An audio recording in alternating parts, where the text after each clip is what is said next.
Greetings and salutations. Today we'll be covering the gut-wrenching case of the Bear Brook murders. The Bear Brook murders, also known as the Allenstown Four, are amongst the most heinous crimes in New Hampshire's history. The victims, all female, were discovered in Bear Brook State Park in Allenstown, New Hampshire. They were discovered in two separate incidents. Two of the bodies were discovered in 1985, while two more bodies would be discovered in 2000. All of the victims were either partly or completely skeletonized by the time they were found, with their estimated time of death ranging anywhere from 1977 to 1981. The gruesome murders would remain unsolved for over 30 years. That was until investigators were able to find a suspect. They would go on to name Terry Peder Rasmussen as the primary suspect in 2017. Rasmussen's identity was confirmed through DNA evidence, which matched with his son from his first marriage.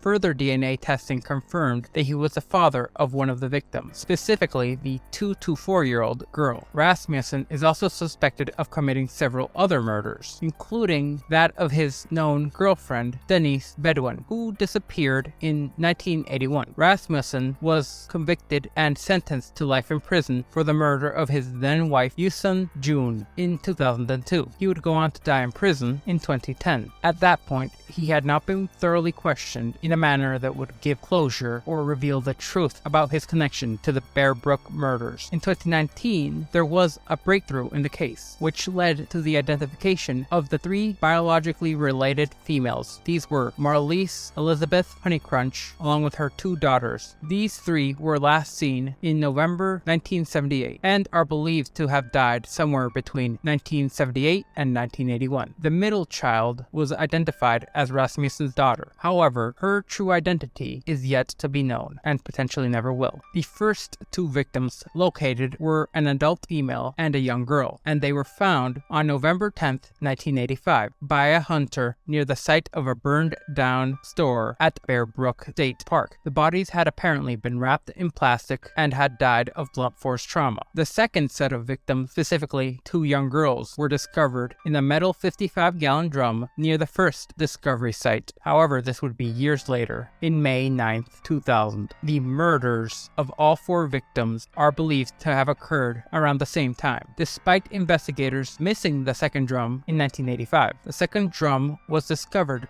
just outside of the proximity of the initial crime scene. It must be noted that despite the identification of the victims and the naming of the suspect, the Bear Brooks murders remain an unsolved mystery, in part due to the identity of the middle child not being known, and the case officially never moving forward. Terry would never become anything more than a suspect, seemingly the only suspect. On to the examination. The investigation into the unidentified bodies found in 1985 in a wooded area, Allenstown, New Hampshire. The adult female, later identified as Honeychurch, was determined to be Caucasian with possible Native American ancestry. Her age at the time of death was estimated between 23 and 33 years old. She had curly or wavy brown hair and measured somewhere between 5'2" and 5'7". Her body was noted to have significant dental work done to it, including multiple fillings and 3 teeth extractions. Onto the girls. The 3 girls were also at some point thought to have Native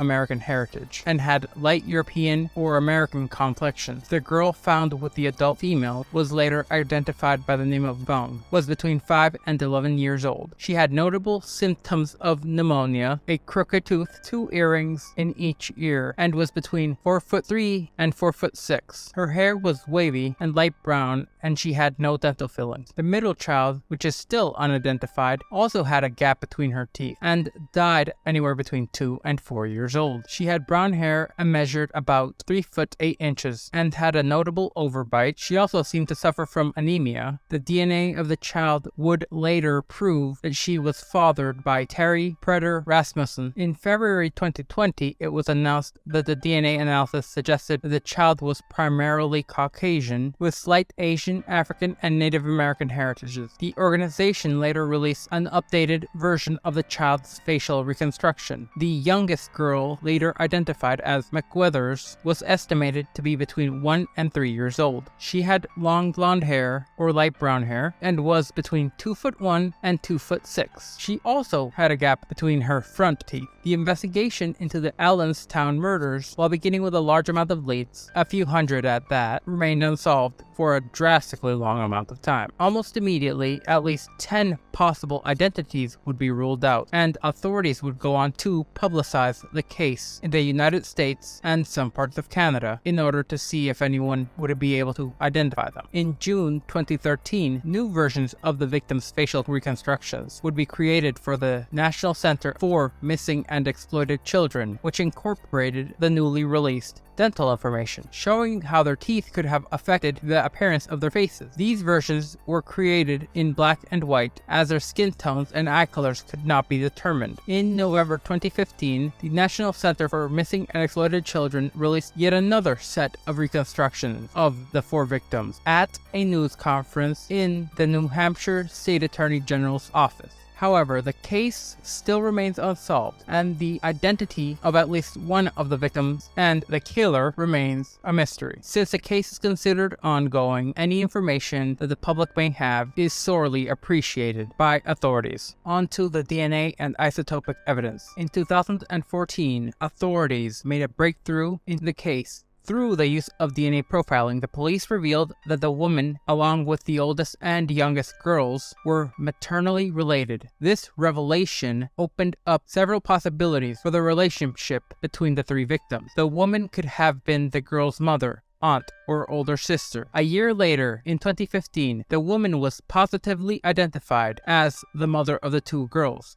Further forensic evidence also indicated that the woman and her children lived together in the northeastern United States for a time period ranging from 2 weeks to 3 months before their deaths. Additionally, investigators concluded that the woman and the 2 children lived in the area where the bodies were discovered. Advanced forensic testing also suggested that the 2 to 4-year-old, who was identified as the woman's daughter, probably spent most of her childhood either in the upper northeast or the upper Midwest, specifically in the Wisconsin area. However, in 2019, it was reported that the non-related child found missing amongst the victims most likely originated from Arizona, Texas, California, or Oregon, although additional locations could not be excluded. The reason for the presence of this child amongst the victims remains a mystery, and a rather significant piece of the puzzle within the investigation. The DNA and isotopic evidence has proved crucial in providing critical clues in this ongoing investigation into this heinous crime. While much has been discovered about the victims' identities and their movements leading up to their deaths, the question of who was responsible for the murders still hasn't been answered beyond a reasonable doubt. On to later developments. In January 2017, the Bear Brook case saw a significant breakthrough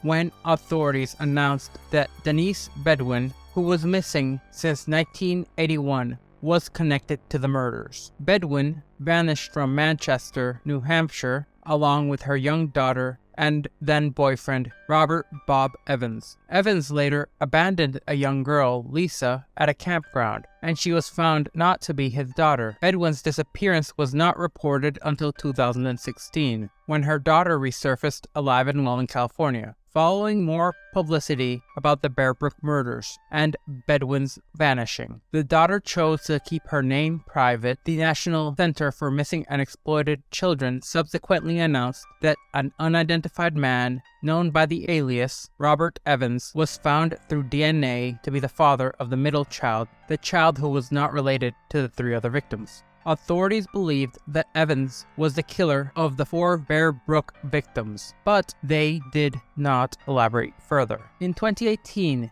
authorities revealed that the Bear Brook woman was not Beaudin, and they also confirmed that Robert Evans was a pseudonym. and that the man's legal identity was still not known. Evans, or the man known as Evans, died in prison on December 2010 after being convicted and sentenced as Evans for the 2002 murder and dismemberment of his wife at the time in California. In 2017, the police released a video of a police interview with Evans in the hopes of finding out his true identity. 2 months later, Robert Evans was confirmed to be Terry Peder Rasmussen through DNA testing from a DNA sample contributed by one of his sons from what was believed to be his first marriage. Born in 1943, Rasmussen was a native of Denver, Colorado. In 1969, he would be married and sire 4 children. He would live in Phoenix, Arizona and Redwood City, California. His wife left him between 1973 and 1974. His family last saw him around for Christmas in 1974. One of his sons from this marriage would provide a DNA sample, which confirmed that Rasmussen was Evans. This would happen in June 2017. The senior Rasmussen was also known as a chameleon killer and is believed to have used at least 5 different aliases in his decades-long crime spree across the United States, including at least 5 homicides, and authorities believe